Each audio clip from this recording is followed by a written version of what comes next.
Hello, Fantasy Sports Wizard here, and welcome to episode 31 of the quest.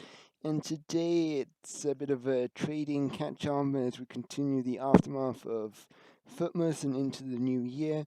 And we get back into playing some games. I made a few changes. I've now introduced a power line, so I should, in theory, not be getting kicked out of EA so frequently. It was just getting too much.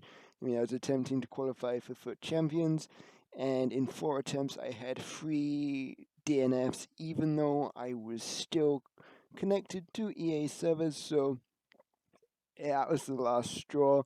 So fingers crossed, this should hopefully resolve that issue, give me better gameplay and reduce lag and whatnot, and hopefully things will be looking up from here. On screen now you can see we've gone through, we've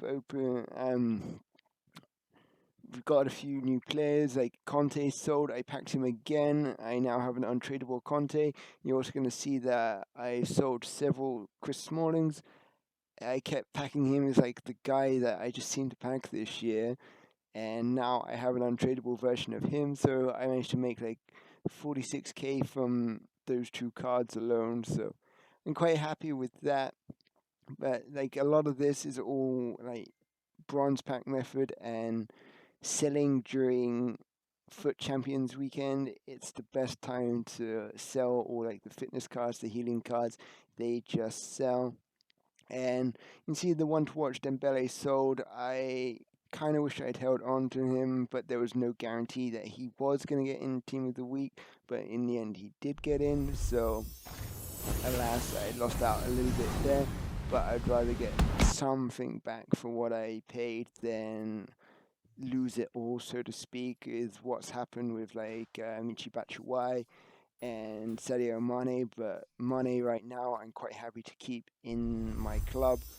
He's a fairly decent card, and in that Liverpool side, he will get another inform before the season's out. So I will make my coins back plus many more, not a problem.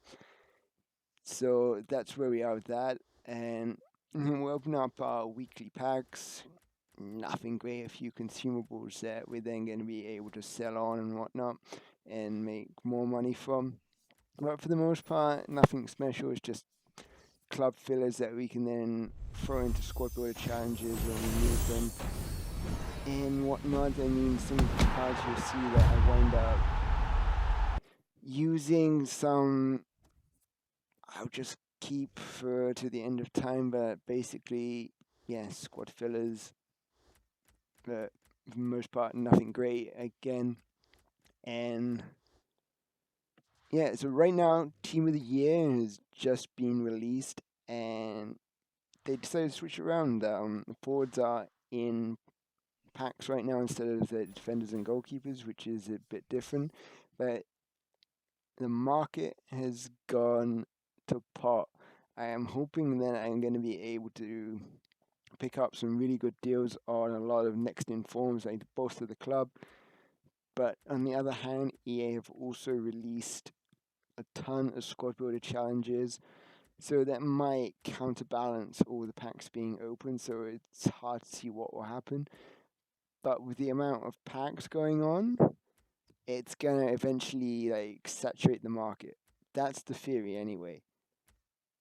And right now in my mind, I know what I want to be doing is I'm thinking of going through doing as many of the league SBCs as possible, getting those packs, and when Team of the Week, well, not Team of the Week, Team of the Year is all released in one go, I will open up all the packs together. So that's my plan anyway. And hopefully like they'll be a lot cheaper to complete. So again, keep an eye out on those, and we shall see. But you can see on screen we sold all our citizens except the one that's still in the club. I had enough basically of trying to sell him, he just wasn't budging. Yes, I did manage to sell a couple in previous videos for 70k, but if you look at his price on Footbin, it's been around 45k since he got released. It's just not changed whatsoever. So I got rid of him. I got him for like 45k, 50k returns. So I more or less broke even, if not made a slight profit with the ones that did sell for 70k. And I mean, it's disappointing considering he is an 84 rated, he is a Premier League player, but it just wasn't to be, so no biggie. But here we go, we're into some gameplay, still trying to get out of Division 8, and we come up against a nice BPL side. Now, this team, I built a new one. It's probably not a route I ever envisioned going down. I've built a 5-2-1-2 team using a few like untradables and SBC cards that I've earned. And this first half, it was dull. There was nothing to show you. It was just a midfield slug. But in the second half, things opened up, and Coziello, I think, the Nice midfielder that was incorporated into this team to go with Mario Balotelli, who is the second in form. I packed him untradable, having a rotten day with EA, like I kept getting kicked out, so just having to open up a 2-player pack, and lo and behold, there he was sitting there, and foolish me, I wasn't recording. I keep saying I need to learn, but I can't help myself.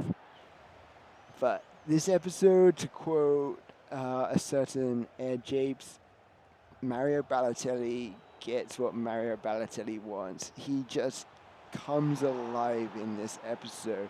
Assists, goals, you know, he was just unstoppable.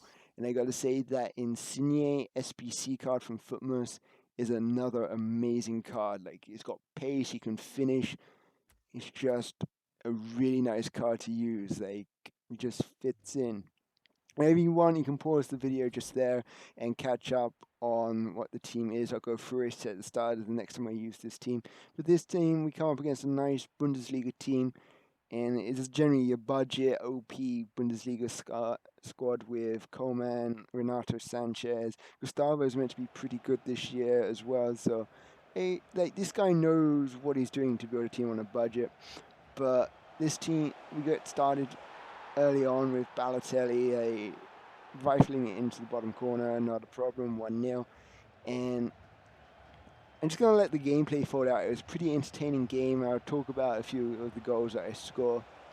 But Balotelli, fantastic card. I mean, that was just a lovely piece of skill and movement there to get the space and then fire it home. But this team is a 5-2-1-2, but it's not like you're not playing with like park the bus attitude. This team is set up with high pressure and also ultra attacking.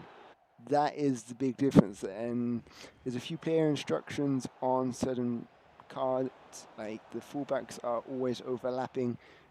The midfielders are stay back, but they push up. Like, they need to be sort of like a fairly decent card in terms of their attacking and defending rates, so they can go back and forth. Balotelli and Villa, I don't think I have any instructions on them. I think it's set as default. But it just engulfs your opponent. Like, there's so much around, like, you're really confining them in. I mean, in these games that I played, like, I wasn't able to dominate possession so much, but I could pick passes off, like, quite easily. And I mean, I'm not even set up to counter-attack, but the way that the players flood forward, I can like get players forward and counter-attack quite easily. And this guy kind of like, I guess he has that moment where like you get frustrated with the game, you just go out all out attacking, where you think you're trying to get in, but it just makes things easier for me to counter. And this goal here is about to be one of the worst own goals ever. Like, Jimenez, I don't know what he's doing. Like, he gets in front of Ter Stegen and just chests it into the goal. Like, Ter Stegen is there to catch it, and it's just a terrible a terrible piece of defending. And I got to say, the two goals I do concede in this, one is a bad mistake in defense, and the other is just a horrible piece of, yeah, that. But DeMarcos, he starts this move off straight from kickoff pretty much and plays a couple of nice 1-2s. And we get back in, like, we still have a 4-goal lead. And from this corner, like, he throws it out. Like, he's got no players there, and I'm able to pick it up.